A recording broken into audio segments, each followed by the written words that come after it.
গত দুদিনে দেশের অন্যান্য বিশ্ববিদ্যালয়ের মতো উত্তপ্ত ছিল জাহাঙ্গীরনগর বিশ্ববিদ্যালয় প্রাঙ্গণ। এখন পর্যন্ত জাহাঙ্গীরনগর বিশ্ববিদ্যালয়ে সহিংসতার জেরে আহত হয়েছেন ছাত্র শিক্ষক সহ অনেকেই।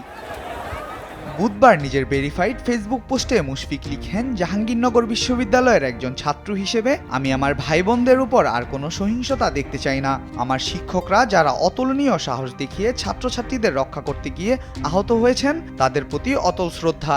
এটা মেনে নেওয়া কঠিন কোনো ছাত্রের জন্য যে তার শিক্ষক হেনস্থা হয়েছেন, যা খুবই নিন্দনীয় বলে আমি বিশ্বাস করি। যে কোনো উপায়েই হোক এই রক্তপাত বন্ধ হোক, শান্তি আসুক।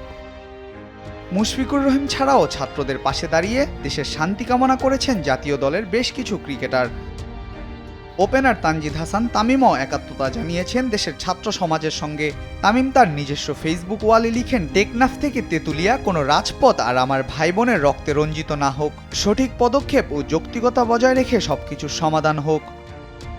আফিফ হোসেন লিখেছেন, দেশটা আমাদের সবার, আমরা শান্তিতে বিশ্বাসী, অশান্তিতে নয়। আমার কোনো ভাই বোনের রক্ত আর না ঝরুক। যৌক্তিকভাবে চলমান সংকট নিরসন হোক। চলমান পরিস্থিতি দ্রুতই শান্তিতে রূপ নিবে, স্বাভাবিক হয়ে যাবে সবকিছু, এমনটাই আশা রাখি।